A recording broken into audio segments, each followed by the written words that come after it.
नमस्कार दोस्तों, मैं सुनील कुमार आप सभी का स्वागत करता हूं आपके अपने YouTube चैनल वेद मैथमेटिक्स क्लासेज में। दोस्तों आज मैं बिहार बोर्ड क्लास 10 के विद्यार्थियों के लिए 2019 के फर्स्ट पाली वास्तविक संख्या से कुछ क्वेश्चंस लेकर के आया हूं कि 2019 के फर्स्ट पाली में है ना वास्तविक संख्या से कितने सवाल पूछे गए थे। तो उन सारे प्रश्नों को लेकर के दोस्तों आया हूं और इसका हल जो है दोस्तों हम एक एक करके और बहुत ही अच्छे तरीके से हम सीखेंगे कि इसका आंसर क्या क्या होगा। तो चलिए दोस्तों हम वीडियो का स्टार्ट करते हैं और स्टार्ट करने से पहले दोस्तों आपसे निवेदन करते हैं कि आप अगर हमारे YouTube चैनल पर पहली बार आए हैं तो प्लीज आप हमारे चैनल को सब्सक्राइब कर लीजिए दोस्तों, ताकि हमारे हर आपको जल्द से जल्द। चलिए दोस्तों हम वीडियो को स्टार्ट करते हैं। तो दोस्तों ये जो देखिए हमारा जो पहला सवाल है, ये हमारा जो कह रहा है कि पहला सवाल भी ठीक है। देखिए सबसे पहले क्वेश्चन देख लीजिए कि कौन कौन सा क्वेश्चन पूछा गया है। तो है ना, सबसे पहला सवाल है कि दो संख्याएं ए और 18 का लसा 36 है तथा मौसा 2 है, तो ए का मान ज्ञात करना होगा। ये हमारा पहला सवाल था। दूसरा में है कि निम्नलिखित में से कौन परिमेय अपरिमेय नहीं है। हमको ये देखिए अपरिमेय नहीं है का क्या मतलब, अपरिमेय नहीं है का मतलब दोस्तों परिमेय होना चाहिए, ठीक है। उसका तीसरा क्वेश्चन है दोस्तों कि 5, 15 और 20 के लस और मौसा का अनुपात क्या है, ठीक है, ये देखना है। उसके बाद जो हमारा चौथा सवाल है कि सबसे छोटी अभाज्य और सबसे छोटी भाज्य संख्या का गुणनफल क्या होगा, इसको भी देखना है। उसके बाद हमें देखना दोस्तों कि 2.47 है, इसके ऊपर रैंकिंग दिया हुआ है, उसको P बटा Q के रूप में देखना है, ठीक है। देखिए इस टाइप का सवाल हर बार पूछा जा रहा है दोस्तों, ठीक है। उसके बाद है कि सिद्ध करे कि है ना 5 - √3 एक अपरिमेय संख्या है। उसके बाद दोस्तों कि दो संख्याओं का मौसा 145 और उनका लसा 2175 है। यदि एक संख्या 725 है तो दूसरी संख्या ज्ञात कीजिए। इस टाइप का भी सवाल दोस्तों ने बहुत बार पूछा हुआ है, ठीक है। उसका दी तो हर बार पूछता है, ठीक है, कि यूक्लिड विभाजन एल्गोरिथम का प्रयोग करके 570 और कितना 1425 का मौसा ज्ञात करना। देखिए है ना, ये जितने भी टाइप का सवाल है दोस्तों, हर टाइप के सवाल को है ना हर साल पूछा गया है, जिसमें से यूक्लिड विभाजन है ये पूछा ही जाता है। सिद्ध करे कि ये √3 एक अपरिमेय संख्या है, ये पूछा ही जाता है। इनमें से कौन परिमेय है या कौन अपरिमेय है, इस टाइप का सवाल पूछा ही जाता है। तो दोस्तों आपसे एक निवेदन करता हूं कि हमारा 2011 ठीक है, 2011 से लेकर के 2011, 2012, 2013, 2014 ठीक है। उसके बाद 2014 में दोस्तों फर्स्ट पाली और सेकंड पाली दोनों। उसका 2015 का फर्स्ट पाली और सेकंड पाली दोनों। 2016 का दोस्तों फर्स्ट पाली सेकंड पाली दोनों। 2017 का फर्स्ट पाली और सेकंड पाली दोनों। 2018 का फर्स्ट पाली और सेकंड पाली दोनों, है ना। इतने सारे वीडियो दोस्तों हमने सिर्फ वास्तविक संख्या पे मैंने बना रखे हैं कि कौन कौन सा क्वेश्चन पूछा गया। दोस्तों आप इसका रिहर्सल कर लीजिएगा तो आने वाले वर्षों में है ना आपका जो एग्जाम होगा उसमें किस टाइप का सवाल पूछा जाएगा तो आपको ऑटोमेटिकली पता चल जाएगा, ठीक है। चलिए दोस्तों हम पहले सवाल की तरफ चलते हैं। दोस्तों देखिए यहाँ पे क्या है कि दो संख्या ए है ना और 18, मतलब कि एक संख्या है हमारा ए, एक संख्या हमारा 18। तो दोस्तों आप जानते हैं कि देखिए एक सूत्र होता है दोस्तों, सभी आदमी जानते हैं। इससे पहले वाला अगर वीडियो आपने देखा होगा तो उसमें मैंने आपको बताया था कि फॉर्मूला है दोस्तों नहीं कि पहली संख्या गुना दूसरी संख्या, क्या है, पहली संख्या गुना दूसरी संख्या है ना बराबर मौसा गुने लस, क्या है, मौसा गुने लस।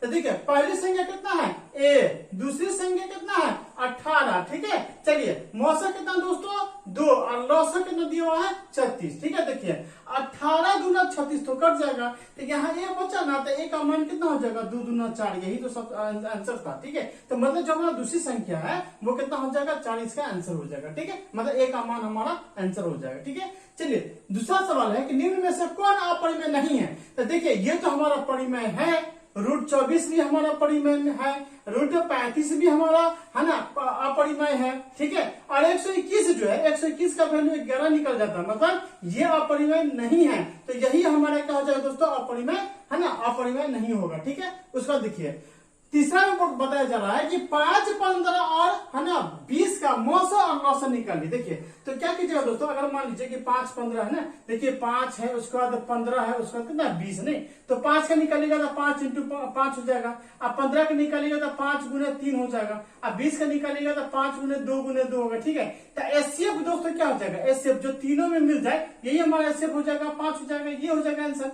एलसीएम क्या होगा दोस्तों कि जो मिलेगा उसको भी लिखेंगे एगो और जो नहीं मिलेगा उसको भी लिख देंगे। नहीं तो कितना हो जाएगा 4, तो कितना हो जाएगा 4 5 20 और 20 से कितना हो जाएगा 60 हो जाएगा ना 60। लेकिन यहाँ पता है क्या चल रहा है कि लॉस और मौसम का अनुपात, तो देखिए अनुपात की अगर हम बात करें तो लॉस कितना हो जाएगा 60 है ना, और मौसम कितना हो जाएगा दोस्तों 5, तो 5 के भाग लगा देंगे तो कितना हो जाएगा, 12 5 60 हो जाएगा, नीचे कुछ तो 1, तो 12 अनुपात कितना हो जाएगा 1। यही हमारा क्या हो जाएगा दोस्तों आंसर हो जाएगा। ठीक है, क्वेश्चन नंबर हमारा चौथा में है कि सबसे छोटी अभाज्य और सबसे छोटी भाज्य संख्या का गुणनफल क्या होगा। तो दोस्तों आप सभी आदमी जानते हैं कि सबसे छोटी जो अभाज्य संख्या होती है वो कितना होती है, सबसे छोटी अभाज्य संख्या हमारा होता है 2। कितना होता है 2। और सबसे छोटी जो भाज्य संख्या होता है दोस्तों वो कितना होता है 4। तो गुना कर दीजिए कितना हो जाएगा 8। 8 पे टिक लगाइएगा दोस्तों, किस पे टिक लगाइएगा है ना, 8 पे टिक लगाइएगा। ओके, कोई दिक्कत। उसके बाद आ जाइए हमारा जो 5वां सवाल है कि 2.47 को पी बटा क्यू के रूप में लिखना ना, तो देखिए हम ऐसे लिखेंगे। देखिए ट्रिक हमने बताया था 2.47 का रैंकिंग है ना, तो आप क्या कीजिए कि 247 को लिखिए है ना, पॉइंट को हटा के 247 को लिखिए। आप इसमें से क्या कीजिए है ना 2 को घटाइए, जिसपे रैंकिंग नहीं है उसको घटा दीजिए, अब बाकी 100 में से 1 घटा दीजिए, तो बताइए तो कितना हो जाएगा 245 हो जाएगा ना, आप बटा कितना हो जाएगा 99। ठीक है, अगर कटकुट हो जाएगा तो देखिए 3 से कटेगा तो ठीक है, नहीं कटेगा ना तो 245 बटा 99 ही आपको आंसर रहने दीजिएगा। ठीक है, कट जाएगा तो काट दीजिएगा, नहीं कटेगा तो इतना ही आंसर आप रहने दीजिएगा। ठीक है, चलिए यहाँ तो दोस्तों समझने में कोई दिक्कत नहीं होगा। उसके बाद आ जाइए दोस्तों, ये जो हमारा सिद्ध करे कि √5 है ना 5 माइनस √3 एक अपरिमेय संख्या है। उसके बाद ये वाला संख्या और ये वाला संख्या, चलिए तीनों सवालों को दोस्तों हम एक एक करके देखते हैं। ठीक है, अब आ जाइए दोस्तों, जो हमारा सवाल है ना सिद्ध करे कि 5 माइनस √3 एक अपरिमेय संख्या। ठीक है, मैंने सवालों को लिखा नहीं एक एक करके, चूंकि 3 सवाल बचा हुआ ना, तो तीनों सवालों को हम क्या करेंगे एक एक करके हम बना देते हैं। ठीक है दोस्तों, तो देखिए क्या है कि सिद्ध करे कि जो है ना 5 माइनस √3 एक अपरिमेय संख्या। देखिए बहुत ही आसान सा विधि में बनाएंगे, बहुत ही सबसे आसान विधि में दोस्तों हम आपको बताते हैं। ठीक है, देखिए क्या करेंगे यहाँ पे है ना, लिखेंगे कि माने कि 5 माइनस √3 एक परिमेय संख्या है। क्या लिखेंगे 5 माइनस √3 एक परिमेय संख्या है। ठीक है, अब ये लिख दिया परिमेय संख्या। इसका क्या मतलब दोस्तों कि परिमेय संख्या है, तो इसका मतलब हुआ यहाँ पर हम लिखेंगे दोस्तों कि अर्थात कि 5 माइनस √3 जो है ये a बटा b के बराबर होगा। ठीक है, किसके बराबर होगा a बटा b के बराबर। अब क्या करना दोस्तों कि चूंकि पिछले वाले वीडियो में हमने आपको बताया था कि यह जो √3 है, ये जो रूट वाला जो सवाल होगा, जो रूट होगा इसमें चाहे 3 की जगह पर 6 हो 5 हो 4 हो 3 हो 2 हो कुछ भी होगा, जो रूट में होगा ना उसको माइनस में नहीं रखना, उसको प्लस कर देना। तो प्लस में करने के लिए दोस्तों हम क्या करेंगे, माइनस है तो हम इसको उठा के उस पर ले जाएंगे। क्या करेंगे उस पर ले जाएंगे, और ये जो उस पर में a बटा b है इसको उठा के इस पर लाएंगे। ठीक है, तो देखिए इसको हम इस प्रकार से लिखेंगे दोस्तों। कैसे लिखेंगे इसको जरा ध्यान दे दीजिए है ना। हम यहाँ पर क्या करेंगे कि 5 माइनस a बटा b करेंगे। ठीक है, तो चूंकि ये प्लस में इधर जाएगा तो माइनस में हो जाएगा, ये √3 उधर चला जाएगा ना दोस्तों, तब प्लस में √3 हो जाएगा। ठीक है, चलिए इसको हम इक्वेशन फर्स्ट मान लेते हैं। क्या मान लेते हैं, इक्वेशन फर्स्ट मान लेते हैं। ठीक है, तो अब बताइए इसको मानेंगे LHS, इसको मानेंगे हम RHS। ठीक है, तो देखिए LHS में हमारा कर रहा है, LHS में कर रहा है कि चूंकि a और b पूर्णांक है, नहीं a और b क्या है हमारा है ना पूर्णांक है, a और b पूर्णांक है, तो 5 माइनस a बटा b भी पूर्णांक होगा। क्या होगा है ना पूर्णांक होगा ना, पूर्णांक होना ही होना। ठीक है, चूंकि है ना किसी भी संख्या में से पूर्णांक संख्या घटेगा तो पूर्णांक संख्या होगा ही है ना। चलिए, तो इसका मतलब है दोस्तों, इसका मतलब है कि 5 माइनस a बटा b जो है वो हमारा परिमेय संख्या होगा। क्या होगा है ना, हमारा परिमेय संख्या होगा। ठीक है, देखिए परिमेय संख्या होगा है ना, कैसे होगा कि चूंकि 5 में से कुछ भी अगर यहाँ पर देंगे तो वो संख्या ही निकलेगा। ठीक है, अब बताइए RHS में क्या बताया जरा दोस्तों कि RHS में है कि हम जानते हैं, नहीं हम जानते हैं कि है ना √3 एक अपरिमेय संख्या है। क्या है, एक अपरिमेय संख्या है। ठीक है दोस्तों, अपरिमेय संख्या है। तो अब देखिए LHS बोला है कि हम परिमेय संख्या है, RHS कह रहा है कि हम अपरिमेय संख्या, तब कैसे होगा दोस्तों, तब हम आपको है ना एक नियम और बता रहे हैं। अब सवाल पे जरा गौर कीजिए कि 5 माइनस √3 है ना, 5 माइनस √3 है, तो इसका मतलब दोस्तों कि 5 हमारा परिमेय है और √3 हमारा अपरिमेय है। नहीं तो एक परिमेय संख्या एक अपरिमेय संख्या, तो यहाँ पर हम दोस्तों लिखेंगे चूंकि है ना हम जानते हैं कि है ना, हम जानते हैं कि एक परिमेय संख्या, क्या लिखेंगे, एक है ना परिमेय संख्या और एक अपरिमेय संख्या, नहीं, और एक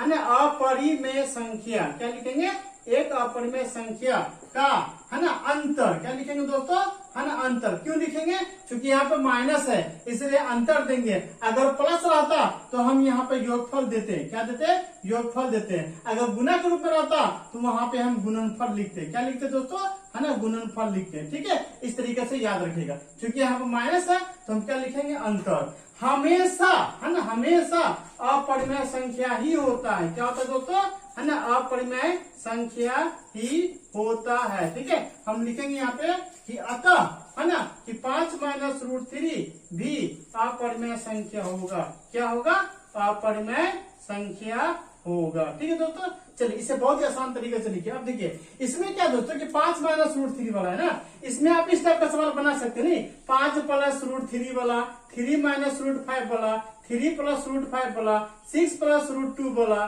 6 माइनस रूट 2 वाला, इस टाइप के जितने भी सवाल है नहीं, 3 प्लस 2 रूट 5 वाला, है ना 3 माइनस 2 रूट 5 वाला, तो जितने भी सवाल है इस टाइप से आप उन सारे सवालों को बना सकते हैं। ठीक है, तो चलिए दोस्तों है ना हम नेक्स्ट सवाल पे चलते हैं।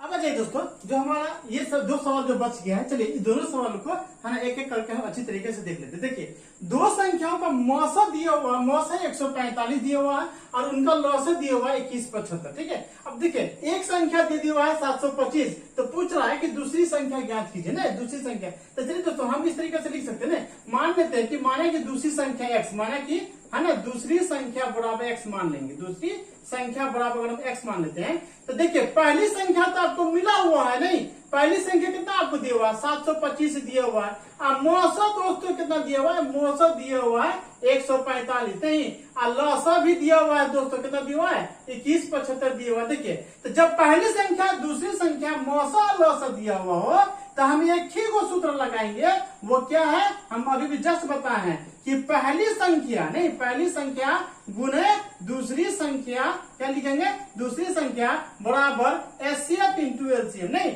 अब देखिए पहली संख्या तो है 725 तो है, यहाँ पर लिखेंगे, दूसरी संख्या नहीं है x मान लेंगे, मतलब एचसीएफ कितना है 145 दिया हुआ। ठीक है, और एलसीएम कितना दोस्तों, है ना एलसीएम देखिए 2175 दिया हुआ। ठीक है, अब आप क्या कीजिए कि या तो 725 से 2175 में भाग लगा दीजिए, क्योंकि 725 से 145 से भाग नहीं लगेगा, या नहीं तो 145 से भाग लगा दीजिए, किसमें, इसी में भाग लगा दीजिए। नहीं तो देखिए तो भाग लगाएगा तो कितना लग जाएगा दोस्तों, यहाँ पे देख लेते हैं, है ना आप भाग लगाइएगा। देखिए 145 है ना, 145 से हम भाग लगाते हैं 725 में। ठीक है, देखिए तो क्या मतलब लग जाएगा, 5 मरतबे लग जाएगा, 5 मरतबे 25 25 7 2 20 2 22 7 बचेगा 2 और 5 2 कितना हो जाएगा 7 हो जाएगा। नहीं तो देखिए दोस्तों यहाँ पे है ना 5 मरतबे कट जाएगा, कितना मरतबे कटेगा 5 मरतबे। अब इस 5 से इसको काट दीजिए, क्या मरतबे कटेगा, देखिए 5 चौका 20 है ना, एक बच्चा 17, तो 5 तिया 15, 2 बचेगा 25 25। नहीं तो यही x का मान कितना निकल गया दोस्तों 435। ये x कौन सा है, ये x कौन सा है दोस्तों हमारा यहाँ पे, है ना x कौन सा है ना दूसरी संख्या। तो हम लिख सकते हैं कि अतः दूसरी संख्या है ना, अतः दूसरी है ना दूसरी संख्या बराबर x बराबर 435, हम इसे आंसर लिख सकते हैं। ठीक है, अब आ जाइए दोस्तों जो हमारा ये सवाल है ना, इसको जरा देख लेते। नहीं इसमें क्या बताया जा रहा है कि यूक्लिड विभाजन एल्गोरिथम का प्रयोग करके 570 1425 का मौसा निकाला। नहीं तो देखिए हम क्या करेंगे कि 570 है ना 570 और 1425 में हम क्या करेंगे एचसीएफ करेंगे। नहीं देखिए 3 मरतबे तो नहीं लगेगा, 5 तिया 15 हो जाएगा, 2 मरतबे तो कम से कम लगेगा ही। नहीं तो 0 7 दूना 14, हाथ मेरा 1 10 1 11। ठीक है, अब इसको जरा घटाइए तो ये 5 हो जाएगा, 12 में से घटेगा तो 8 बचेगा, ये 3 में से घट गया तो 2 बचेगा। ठीक है, अब क्या कीजिए है ना 570 यहाँ पर उतारिए। नहीं अब देखिए 2 मरतबे लगाई तो लग जाएगा, 5 दूना 10, हम हाथ में 1 8 दूना 16 17 2 दूना 4 1 5। देखिए सबसे आसान था, नहीं सबसे आसान था, इसमें तो 2 ही स्टेप है, 2 ही स्टेप पे काम किया पूरा क्लियर है। तो देखिए दोस्तों हम यहाँ पर लिखेंगे है ना, यहाँ पर लिखेंगे कि यूक्लिड विभाजन एल्गोरिथम, क्या लिखेंगे, यूक्लिड विभाजन एल्गोरिथम, क्या लिखेंगे, एल्गोरिथम के सूत्र से, है ना क्या लिखेंगे, है ना सूत्र से। चलिए इसका सूत्र क्या दोस्तों सब आदमी को मालूम है, कि भाज्य बराबर क्या होता है, भाज्य बराबर है ना भाजक गुने भागफल। क्या होता है, भाजक गुने भागफल प्लस शेष। ठीक है, तो देखिए भाज्य कितना है, भाज्य देखिए फर्स्ट स्टेप में देखिए तो भाज्य कितना हो जाएगा 1425, भाज्य कितना हो जाएगा 570, भागफल कितना हो जाएगा 2 और शेषफल कितना बचा हुआ है 285। ठीक है, चलिए सेकंड देखिए, ये फर्स्ट स्टेप में बात है नहीं, और सेकंड स्टेप की बात करें तो 570 हमारा क्या हो जाएगा, भाज्य हो जाएगा, भाजक हो जाएगा 285, भागफल हो जाएगा 2 और शेष कितना हो जाएगा 0। तो दोस्तों जिससे कटता है वही हमारा क्या हो जाता है, HCF हो जाता है। नहीं तो 285 हमारा क्या हो गया, HCF हो गया। ठीक है दोस्तों, तो दोस्तों मैंने देखा 2019 का सेकंड पाली में है ना, 2019 का फर्स्ट पाली में वास्तविक संख्या से इतने सारे सवाल को है ना दिया गया था। और देखिए बनाने में दोस्तों कोई भारी सवाल नहीं था, बहुत ही आसान था है ना। सब बिहार बोर्ड क्लास 10th के लिए ही है, बहुत अच्छा। सारे ये जितने भी क्वेश्चन है ना दोस्तों, ये सारे के सारे किताब से, इसलिए ज्यादा से ज्यादा फोकस कीजिए कि किताब को है ना पूरा अच्छी तरीके से बनाइए। नहीं चाहे आप भारतीय भवन का बना रहे हो या SF से बना रहे हो या फिर आप जो है NCERT का बुक बना रहे हो, ठीक है, आप कोई भी किताब बनाइए उसको अच्छी तरीके से आप पूरा अध्ययन कीजिए। ठीक है दोस्तों, तो दोस्तों हमने देखा ये सारे के सारे सवालों को बहुत ही अच्छे से मैंने आपको बताने का कोशिश किया। हमें उम्मीद है कि ये वीडियो दोस्तों आप लोगों को पसंद आई होगी। दोस्तों अगर ये वीडियो आप लोगों को पसंद आई होगी तो प्लीज आप हमारे चैनल को सब्सक्राइब कीजिए, बेल आइकन दबाइए दोस्तों, और दोस्तों में शेयर जरूर कीजिए। ठीक है, और दूसरा दोस्तों हम आपसे एक बात बताना चाहिए कि 2011 से लेकर के 2019 का जो सेकंड पाली तक का अगर वो वीडियो आप नहीं देख पाए हैं तो आपको घबराने की कोई बात नहीं दोस्तों। आज के इस वीडियो के डिस्क्रिप्शन बॉक्स में आपको उसका लिंक मिल जाएगा, वहां पे वो सारे वीडियो को दोस्तों आप देख लीजिए और एग्जाम की तैयारी दोस्तों जम के कीजिए। तो चलिए दोस्तों अब हम आपसे इजाजत लेते हैं, हम फिर मिलेंगे है ना 2019 के सेकंड पाली को लेकर के। तब तक आप अपना ध्यान रखिए।